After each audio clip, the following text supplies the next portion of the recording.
About 10 days ago, I made the comment in a video that I thought that we were starting to see scientific discourse regarding all-cause mortality, infection fatality rates, and other important topics. And today, in the New York Times, there's an article by David Leonhardt, and it's entitled, Measuring COVID Deaths. Certainly, according to our president and many others, the COVID pandemic is done. But now it's really time to roll up our sleeves and figure out, what did we do poorly? What did we do okay on? What did we do well on? And figure out how to never have some of the abuses that happened occur again. So let me just walk you real quickly through this article by David Leonhardt, Measuring COVID Deaths, in the New York Times today. And then I would like to briefly mention a couple other articles. First off, David Leonhardt, excess deaths has been an important measure of COVID's true toll because it does not depend on the murky attribution of deaths to a specific cause.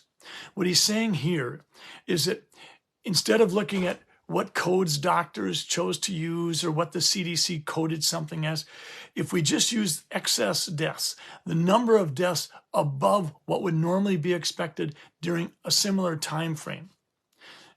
Just to refresh your memory, approximately 3 million Americans die every year. And that's been a number plus or minus a couple 100,000 for many years prior to COVID.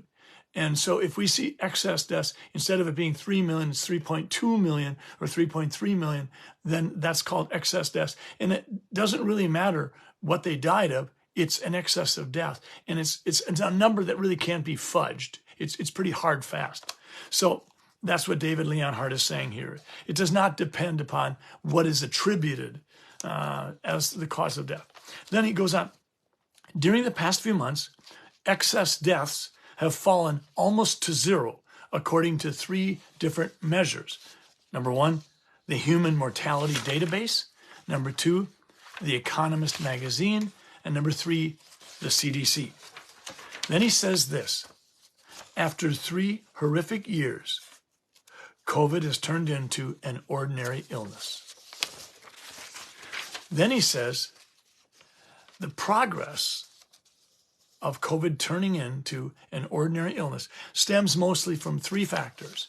Number 1, about 3/4 of U.S. adults have received at least 1 vaccine shot. Number 2, more than 3/4 of Americans have been infected with COVID, providing natural immunity from future symptoms. And number 3, Paxlovid, which can reduce the severity of symptoms, became widely available last year. But in that, David Leonhardt is being very clear that for those people who had the disease and developed natural immunity, this is a big part of the reason why COVID-19 has now become an ordinary viral disease. Then he goes on to say this, and I think this is important. One point of confusion, I think, has been the way that many Americans, including we in the media, have talked about the immunocompromised. They are a more diverse group than casual discussion often imagines. He is absolutely correct. The definition of immunocompromised is broad, unwieldy, and open to subjective interpretation. Clearly, someone would be immunocompromised if they have cancer and are being treated with chemotherapy. That's sort of an easy one. But what about the person who has significant hay fever and asthma and is on medications to reduce inflammation so that the symptoms won't be so dramatic or life-changing? This person also, in many situations, would be immunocompromised. The person who suffers from gluten sensitivity and has a diagnosis of sprue has issues with their immune system.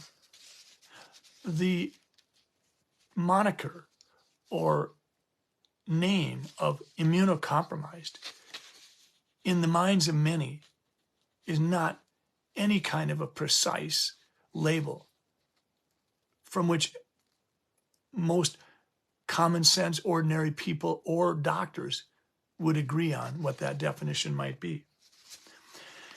Then he goes on to say, COVID's toll is probably an exaggeration because it includes some people who had virus when they died, even though it was not the underlying cause of death.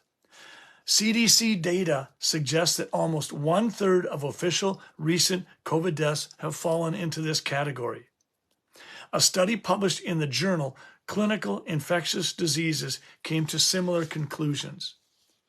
I think it's really important, for me it certainly is personally, that we read that sentence again.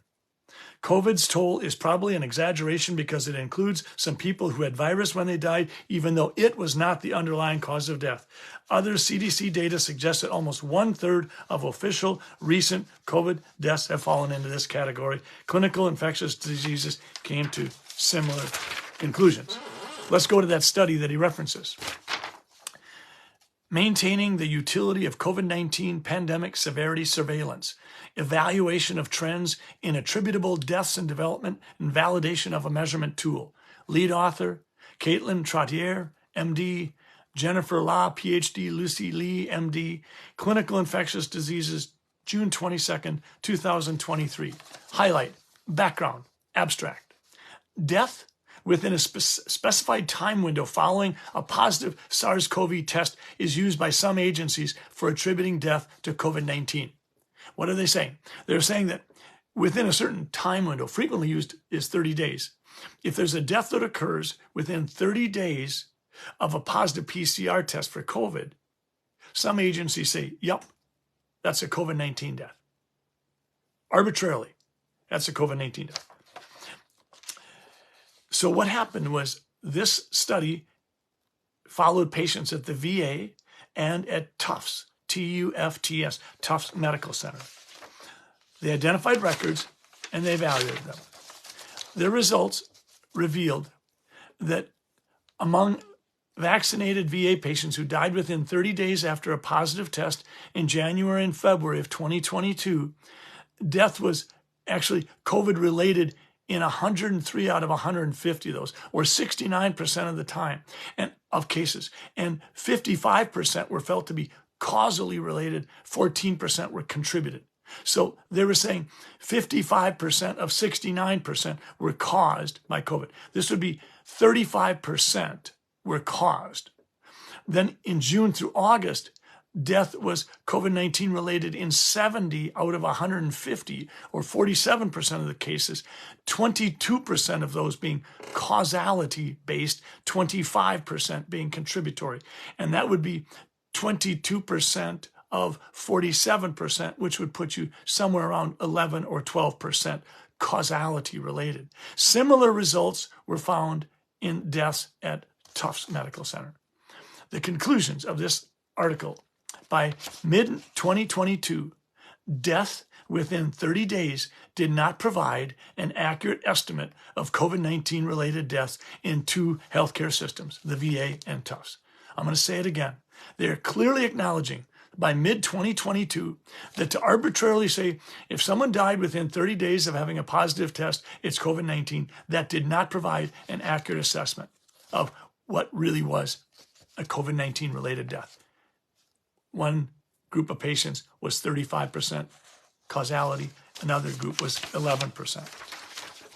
So now we really have to beg the question, what's going on? The New York Times is coming out and saying excess deaths is pretty much gone now, it's zeroed out, that the CDC's data indicates that those deaths attributed to COVID-19 might be 33% high. Tufts and some physicians and PhDs come out with an article saying that the usage of a arbitrary 30-day window doesn't work. So then let's go to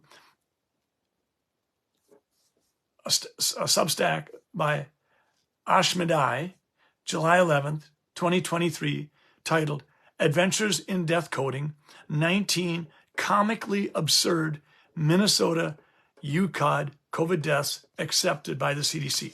Starts out saying this: the UCOD, which is abbreviation for underlying cause of death, that's sort of the holy grail. That's the one that we use to identify in the Federal Register of Diseases. If someone dies of heart disease, they're one of 650,000 Americans that die every year of heart disease. Out of the 3 million Americans that die every year, it's the underlying cause of death that is the diagnosis that determines where that person falls. Was it heart disease? Was it cancer? Was it emphysema? Was it a drug overdose? Was it COVID? It's the UCOD. So this is what basically the CDC says. The underlying cause of death refers to, quote, the disease or injury that initiated the train of events leading directly to death, or the circumstances of the accident or violence which produced the fatal injury. That's what the definition is. So then we look at these death certificates in Minnesota, and I'm just going to highlight a couple because this group of people looked through every death certificate in Minnesota, and they compared the death certificate information submitted by Minnesota Department of Health to the CDC, because the Minnesota death certificate, when I do one, I put words in like underlying cause of death might be coronary artery disease, or it might be colon cancer stage 4. But the CDC decides what international classification of disease characters to use, or it's called the ICD-10 diagnosis code. I think a diagnosis code for an essential tremor is G25.0. For a neoplasm on your skin, it'd be D48.5. For COVID-19, it's U07.1.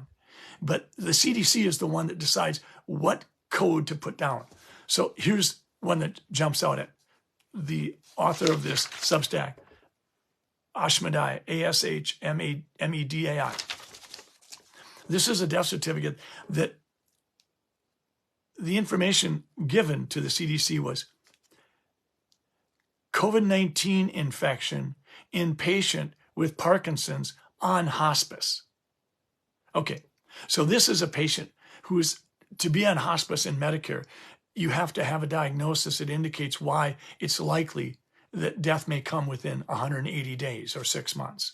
So for a patient to be on hospice, there's already been a diagnosis identified as the likely diagnosis that would cause death, a terminal diagnosis, if you will. So whatever physician filled this out in Minnesota put down COVID-19 infection in patient with Parkinson's on hospice. What was the underlying cause of death put down by the CDC? U07.1, which is COVID-19. Now that's in sharp contrast to the rules, which are to identify the underlying cause of death as the disease or injury that initiated the train of events leading directly to death. We already know the diagnosis that initiated this process, because this patient was put on hospice, not because someone said, I'm going to put you on hospice because I think in a few months you're going to get COVID.